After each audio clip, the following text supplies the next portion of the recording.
আলাইকুম বন্ধুরা, আপনাদেরকে আজকে নতুন একটা মেশিন দেখাইবো। দেখেন, যদি ভালো লাগলে আপনারা লাইক শেয়ার ফলো করে রাখবেন। এরকম ভিডিও পেতে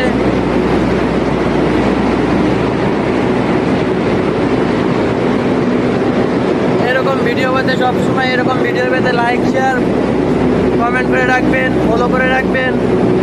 যদি ভালো লাগে আমার ভিডিওগুলো